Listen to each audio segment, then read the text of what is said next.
حذیفہ رضی اللہ عنہ اس کے راوی فرماتے اور کہتے ہیں، یہ صحیح مسلم کی روایت ہے، وہ فرماتے ہیں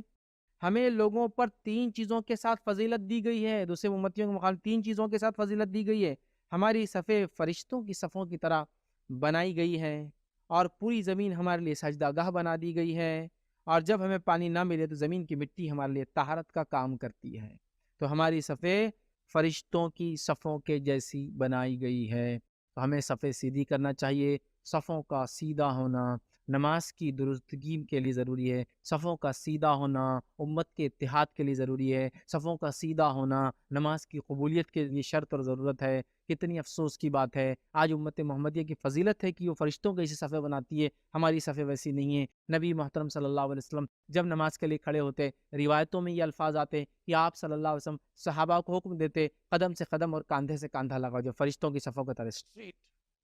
اور صفوں کو سیدھا کرتے۔ ایک بار آپ نے خالی جگہ دیکھی تو کہا خالی جگہ مت چھوڑو صفوں کے بیچ میں، شیطان اس میں داخل ہوتے میں دیکھتا ہوں، بکری کے بچے کی شکل میں شیطان تمہارے بیچ میں آتا ہے، تو کہاں کھڑے رہو، قدم سے قدم ملاؤ۔ اب لوگ بھی اس کا مذاق اڑانا نہیں چھوڑتے معلوم، جب یہ بولے نا قدم سے قدم لگاؤ تو بولتے کیوں، پیروں کے بیچ میں جگہ نہیں ہے کیا، شیطان وہاں سے نہیں آ سکتا کیا؟ یہ سب غائب کا معاملہ ہے۔ ہمارے نبی نے جب بول دی خالی جگہ میں آتا ہے تو خالی جگہ میں آتا ہے، پیروں کے بیچ نہیں آتا۔ اور وہ شیطان جو آدم کے سامنے نہیں جھکا، وہ آدم کی شرمگاہ کے نیچے سے جانا پسند کرے گا کیا جھک کر؟ اگر عقل کی بات بھی لے لے، نہیں پیروں کے بیچ میں سے نہیں نکل سکتا ہے، تو جو شیطان آدم کے سامنے جھکا نہیں، اس کی شرمگاہ سے نیچے نکلے گا نہیں، نکلے گا، اس کو پسند نہیں آئے گی۔ یہ عقلی بات ہے، لیکن یہ میری بات کو بھی آپ مت مانیے، لیکن اصل چیزیں نبی نے کہہ دیا، آتا ہے بیچ میں جب پیر دور رہتے تو آتا ہے، بس پیر لگا لینا چاہیے کاندھے سے کاندھا، پیر سے پیر لگے کاندھے سے کاندھا نہیں لگے وہ بھی غلط،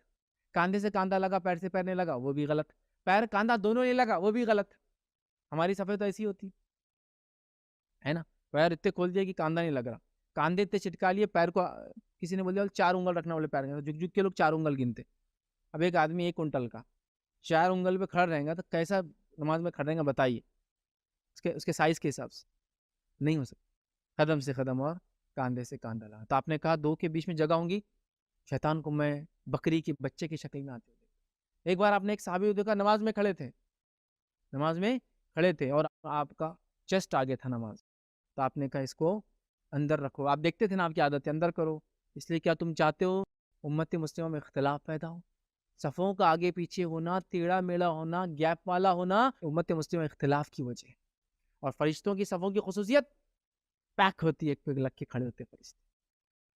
ویسا کھڑا ہونا یہ ہماری